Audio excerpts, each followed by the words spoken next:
You can use either flour. For example, all-purpose creates a soft cakey empanada versus whole wheat, which makes a crispier one. Personally, I like to use 50-50 or 75-25.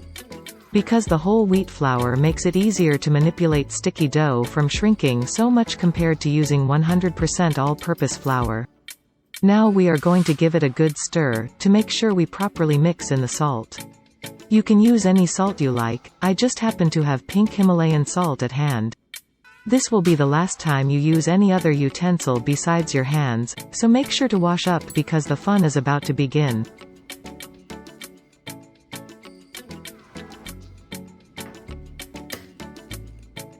Don't get afraid to get a little dirty. Make sure you really incorporate the egg, as best as you can.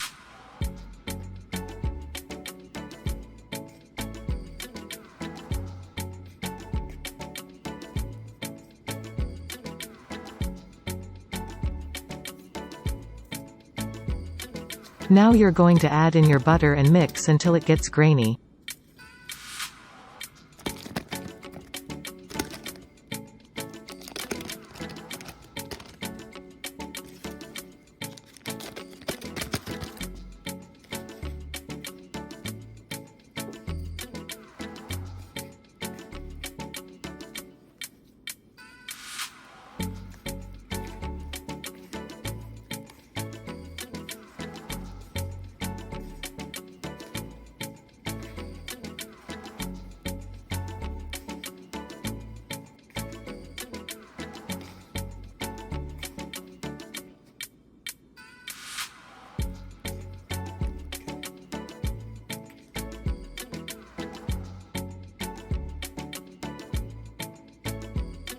Don't stop until it gets grainy, just like you see here.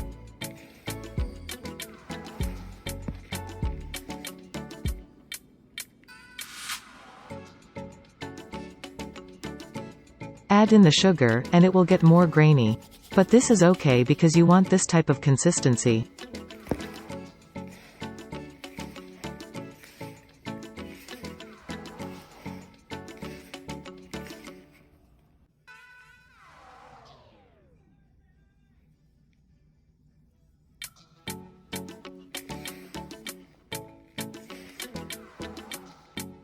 Alright, I think we're about ready to add some water.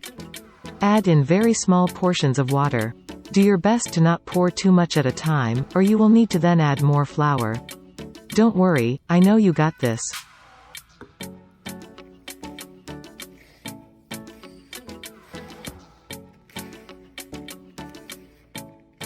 Keep on mixing just like this. You want to make sure this mixture becomes dough-like, with every pour of water.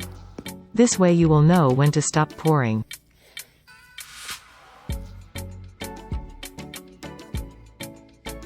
And there you have it, a dough-like consistency.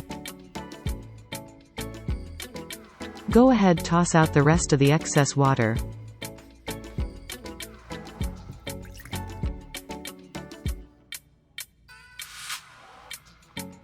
And now we are going to work on the dough. Go ahead, and add some flour on a clean surface, and remove your dough from the bowl. Knead the dough until it becomes lighter in color and more elastic.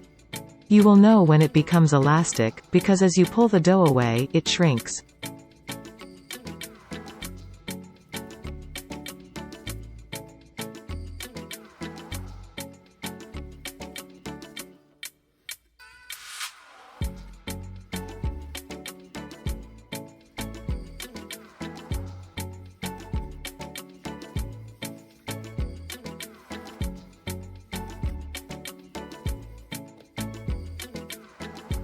Once your dough looks more like this, after about 5 minutes of kneading, place it back inside of the bowl. Allow it to sit for about 30 minutes to an hour. Now we're going to work on our empanada filling. Ready?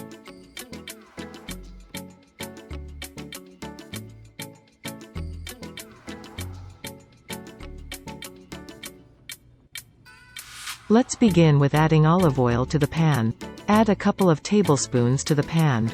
I'm sure you will be able to do a better job than I am, as you can see. Don't make your life more difficult. After this, go ahead and raise the temperature to medium heat.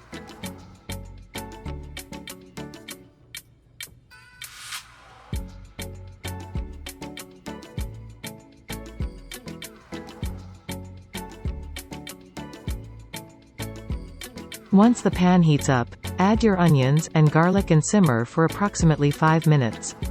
You will know your onions are ready by the color.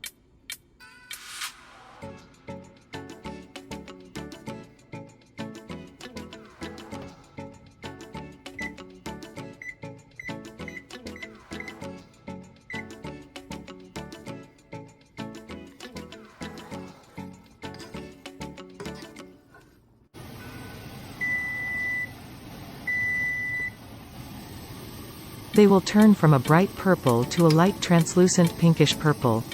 Time to add the condiments and then the Peruvian pepper sauces.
Although these may be some spicy peppers in liquid form, they are more for flavor than for spice.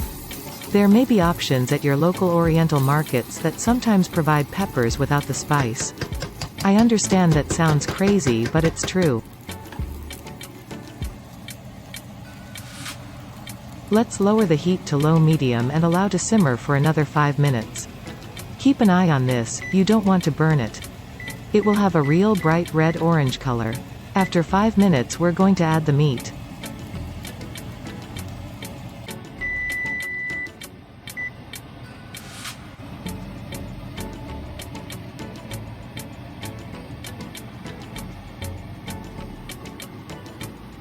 Go ahead and plop that beef into the pan. In this recipe you see only one, but in reality you will need 2 of these bad boys. I only used 500 grams ground beef because half of this recipe will be used with chicken, but that's another video. Same dough will be used though. Anyways, turn the heat back up to medium and cook for the last 5 minutes before allowing the filling to cool down.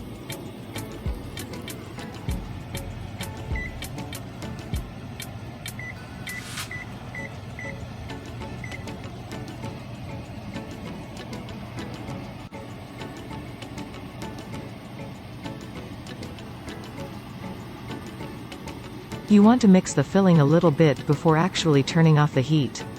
And placing it aside, somewhere so it can cool down, for at least 15 minutes before handling it.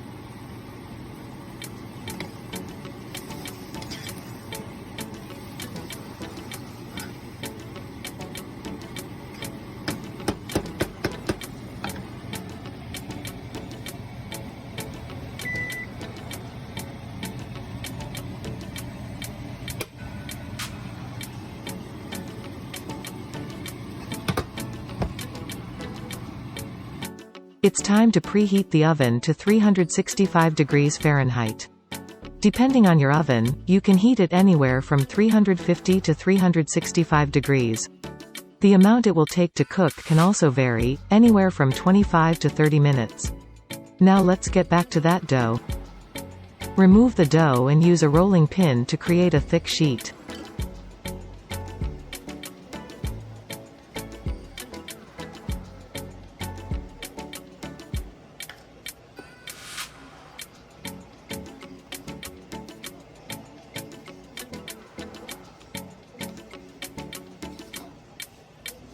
Next, divide that thick sheet into 4 to 6 equal pieces of dough.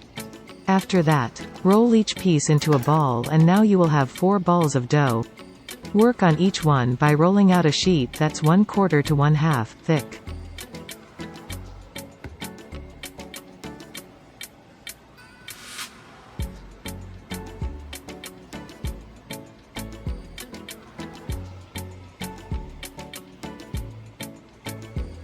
After rolling out the dough and getting the desired thickness, you want to use a circular cookie cutter. Make sure each cut dough is manageable and not too thin, it will easily tear in your hands. This next step is optional. Personally, I like to add egg to give it more flavor. Almost everything contains egg, think about it. Boil 1 to 2 eggs for about 10 minutes or so and add it to the filling. Make sure to fully mix it in.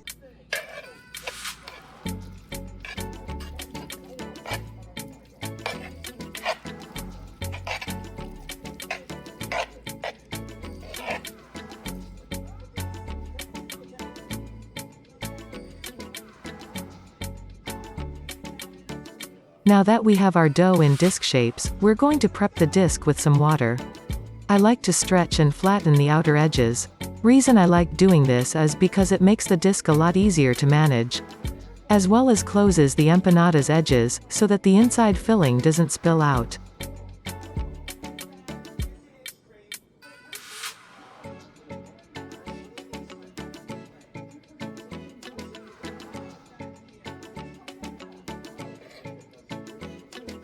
Try slowly pouring a spoonful of filling in the disc. Then, gently fold one side of the dough over while pressing down on the edges. What you want to do is slowly work your way around the disc, and fold the dough in on itself. Don't worry, if you knew how many styles of empanada folding there actually are, you wouldn't be worried. Do your best, and just know that my way is not the only way to fold. Easier ways to fold or close edges on an empanada include a fork or any other pressing utensils. But ultimately you want something to look like this. Now get that baking sheet or pan sprayed down, or you can use aluminum, whatever you prefer. Once you lay them all out, I like to create an egg yolk wash. This is used because it gives the empanadas a glossy finish.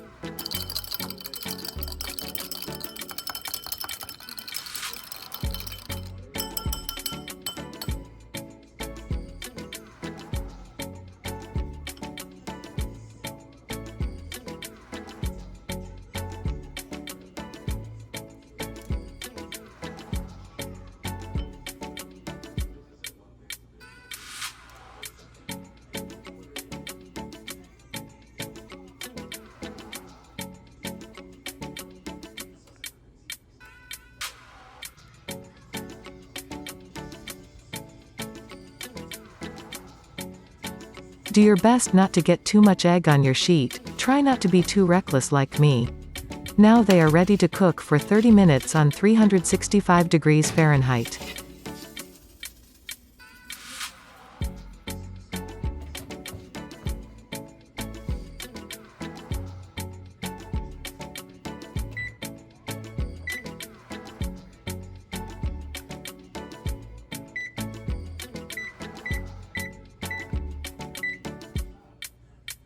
And voila! There you have it, Peruvian empanadas with beef. I hope you try it, and if you do, please let me know how it turned out, or if you have any questions or concerns, I'd gladly love to help.